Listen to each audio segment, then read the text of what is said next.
I'm going to throw a cliche at you. What is Aidan O'Shea's best position? Yeah, I think, and Paddy might be best chance of this, but for me, give me yours. For me, you don't have to play him in the same position every single game. I think in Gaelic football we get locked into this is his position, this is where he needs to play. But why not against Leitrim play him out the middle of the field?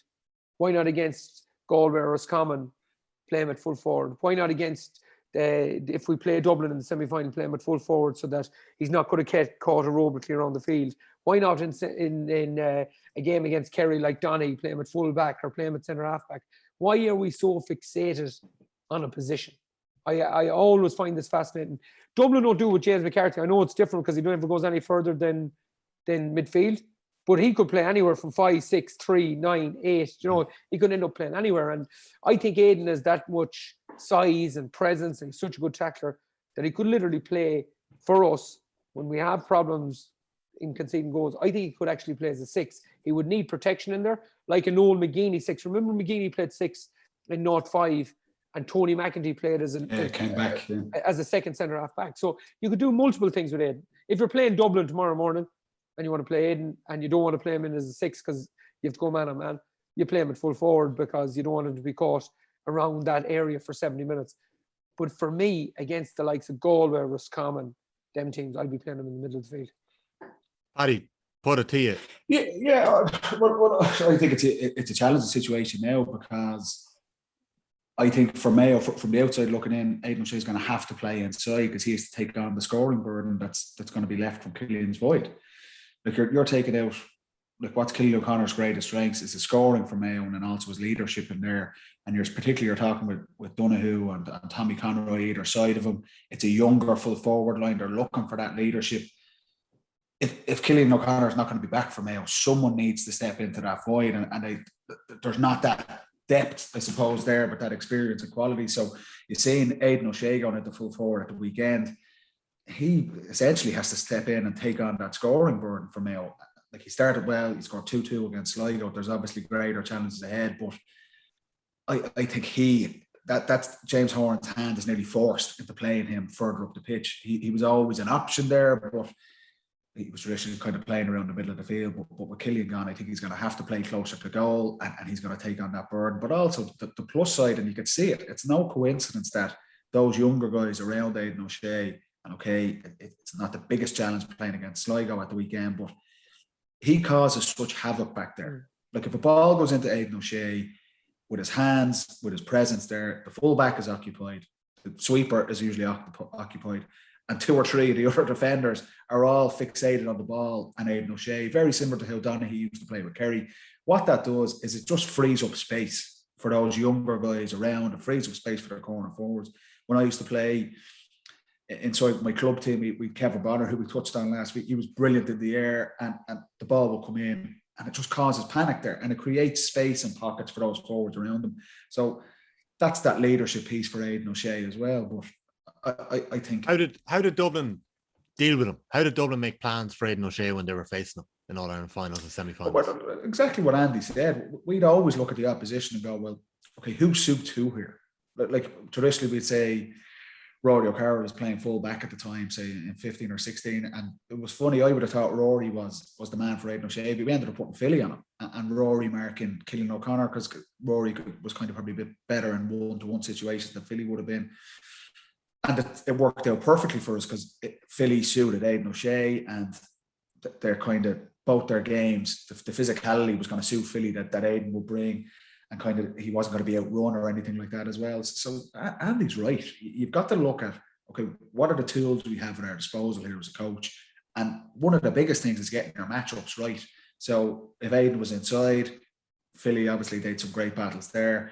If he was out around the middle of the pitch against Dublin, you know, it's going to be a challenge. As good a shape as Aidan O'Shea is in, just naturally for him to try and keep up with a Fenton or James McCarthy is going to be a challenge. And we touched on that with David Moran and what he's facing with Kerry. So you've got to be, as a coach, flexible.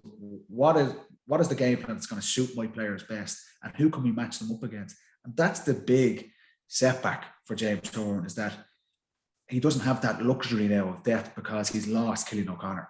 the ideal scenario was Killian O'Connor shooting the lights out inside. He's looking after the young guys in the corners, bringing them into the game. You can play Aidan O'Shea with a Matty Ruan who's got brilliant legs around the pitch, and you can play midfield. You're kind of robbing Peter to play Paul now, but that's the unfortunate thing with injuries and where Mayo find themselves. But with Dublin, whether it was Aidan O'Shea or whether it was Killian O'Connor, the biggest thing was what one of our defenders will suit marking this guy best. And it wasn't a personal slight on Rory saying we're not going to put you on Aidan O'Shea. It was just, this is for the benefit of the team. You'll suit him better.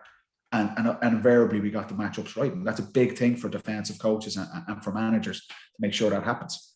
Well, if we take 15 for an example, like, am I right in saying Philly McMahon marked Colin Cooper in that All-Ireland final in 2015? Yeah. And like in the semi-finals, did he get 1-2 on O'Shea? Like, he had a remarkable couple of games there. Yeah. Remarkable impact. But he marked Cooper in the final. Gooch was obviously coming back from a really bad injury and was kind of struggling, and that was probably Philly's peak. I think he was nominated for Player of the Year, or he might have won it, I can't remember. But Philly was at his peak, and his game was going forward, and he was going on the front foot, and it was always, that wasn't going to suit Gooch. You know what I mean? And the way Dublin kind of dominated that game, so we were all on the front foot. It might have been a different story if this was 2 years previously, and Gooch was at his peak, and Kerry were on top. And all of a sudden, Philly had to mark Colin Cooper in our own full back line. That's a different kettle of fish. But the way we felt the game was going to go, with Philly's game, he was really on top of his game. Gooch was coming back after a really, really hard injury. It was just never going to suit him to be running up and down the pitch.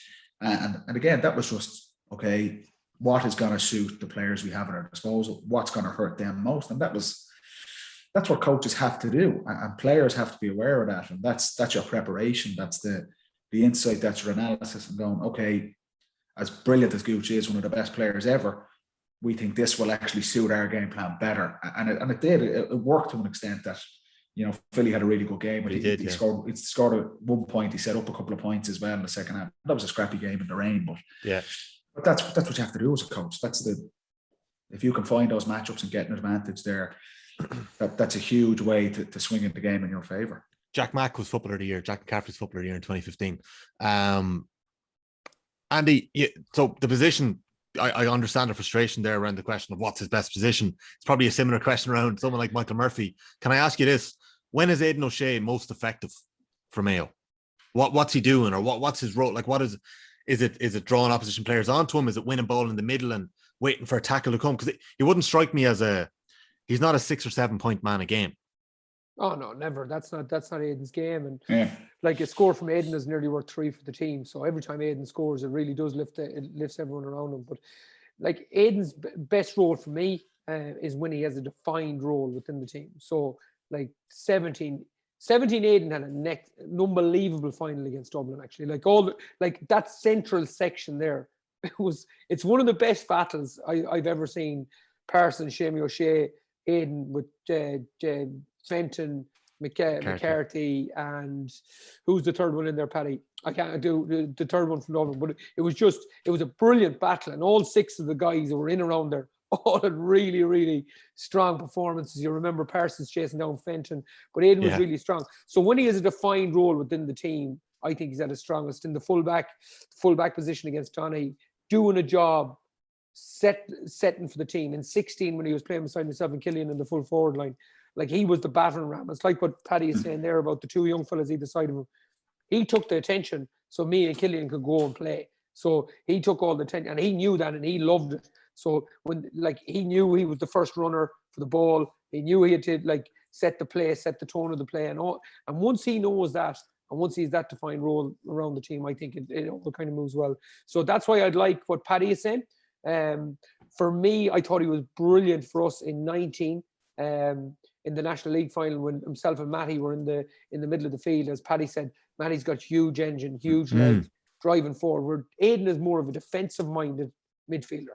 So he used to just hold it, let Matty off, and kind of dictate the play from there. So that's me. When is he at his best? When he's a defined role, he's either the first ball winner, he's either taking someone out of the game, or he's that holding midfielder where he can kind of dictate everything around him.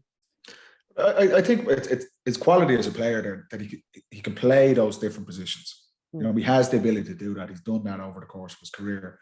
I just think due to circumstance of what's happened to Mayo in the last couple of weeks, I think more than likely, if they're going to get to where they need to get to, he has to take on the scoring burden, because I just don't think there's anyone else there that can play that role.